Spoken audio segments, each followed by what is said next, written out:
doors and who they are behind closed doors. And young black women don't go to treatment and don't talk to their men about it because they don't want to be in a domestic violence situation, because then she cheated on him and she didn't. She just loved him enough to tell him the truth.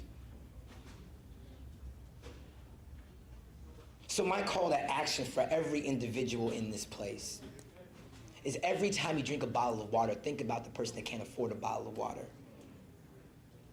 I purposely made sure that my mindset was on Haiti because it's a $385 airfare flight. Doesn't cost $1,000. It's a 5-hour flight.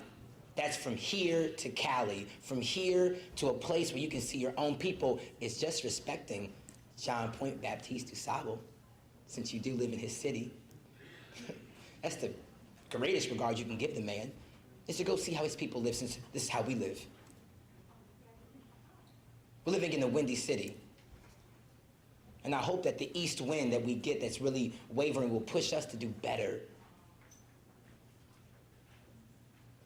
So last night I couldn't sleep, and I was like, why am I not able to sleep?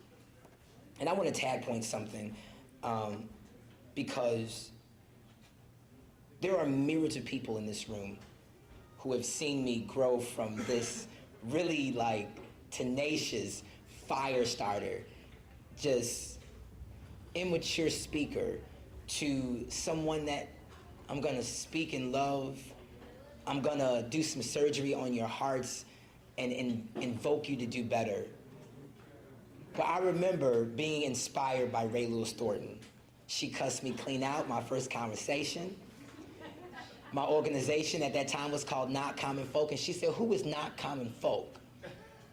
And I said, it's just an idea. She said, I want to know who David Robertson is.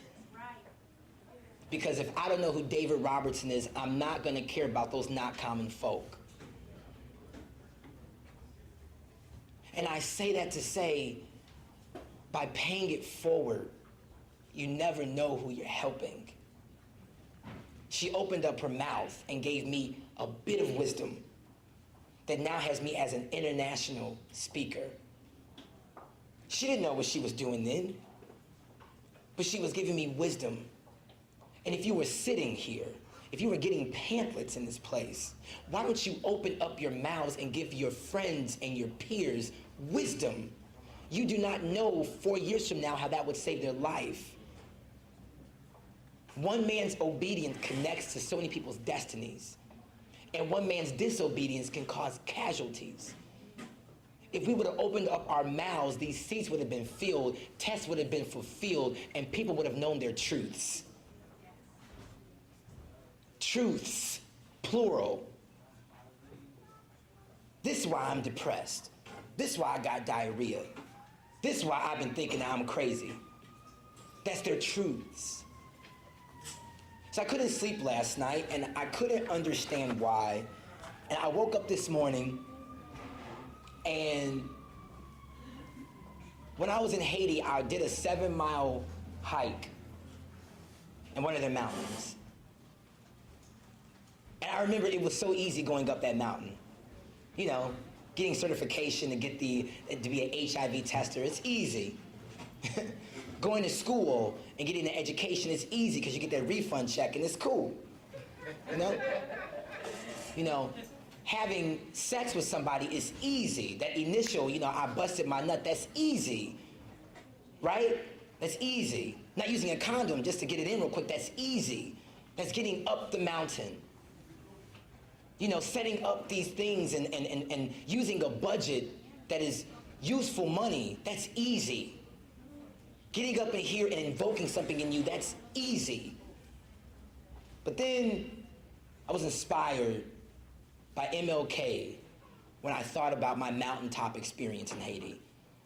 And his last speech was, I've been to the mountaintop. And I kept replaying it over and over again, and he said,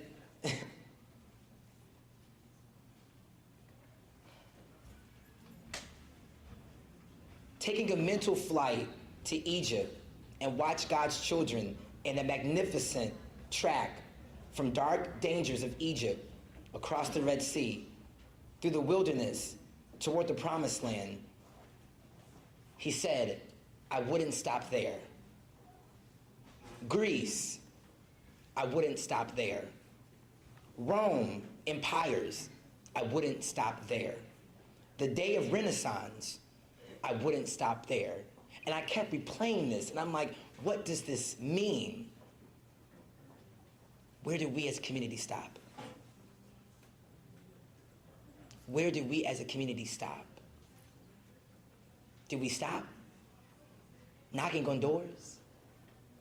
Did we stop telling our cousin who we know is having unprotected sex, baby, just use a condom? Did we stop caring about ourselves? Because if we're not talking to them, then we need to do a self-reflection on why. And then he goes on and says, and in 1863, the Emancipation Proclamation, but I couldn't stop there. And I remember something really pinnacle happening, and I had about 100 people that liked my picture on Facebook, because I was at my top of the mountain experience. But no one knows what happened when I was coming down from the mountain. As I was coming down from the mountain, because it's not the hardest thing getting up the mountain. The hardest thing about doing a mountain is going back down. And I slipped about 45 feet. And the last thing I remember was hanging on to a root and looking down at a cliff that was a dead end to the water. About a 200-foot drop. And I remember my buddy who was walking up the mountain with me grabbed my hand and pulled me up. My leg all scarred up, but I didn't feel the pain.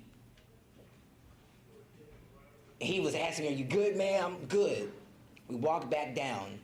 Still had some trouble walking down that mountain.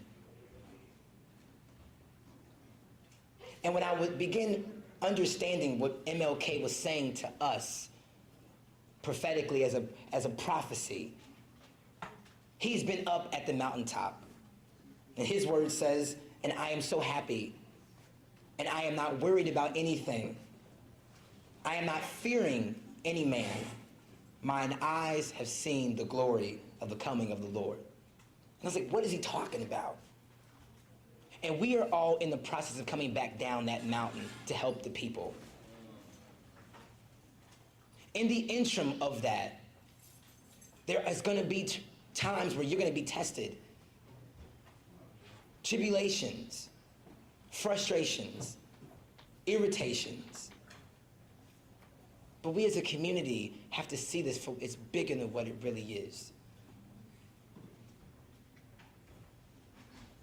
Going up to the mountain is easy, but coming down is hard because you're going against gravity. You got some extra forces. You got your own weight pushing you down. Think about that. Your own issues are negating the real situation from really helping out the biggest position. I speak from the black woman named Kathy, who I stigmatized because she was a prostitute to pay for medication.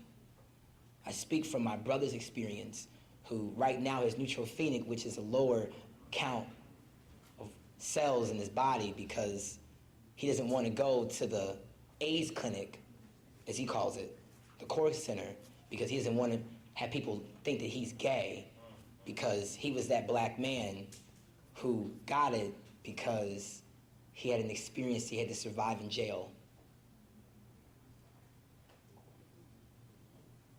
If you don't leave with anything else today, leave with this one affirmation. If you did not receive my love, look yourself in the mirror and affirm it to yourself until you can receive it. I'm excited about your futures. Thank you so much for the opportunity to Emmaus Ministries and to the Caribbean Midwest Association. It is my hope that we can all come together and to stop making implosions, but to make an explosion. Because it's in Chicago being the highest number of STIs, as epidemiologists has let me know, that we can pay it forward and help out Haiti, who really needs our help. God bless y'all.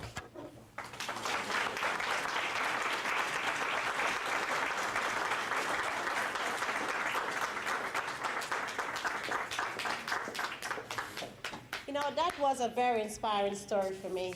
And I do urge you, if you don't have a passport, you've really done yourself a disservice. Go get one. Do you have any questions for David in the meantime?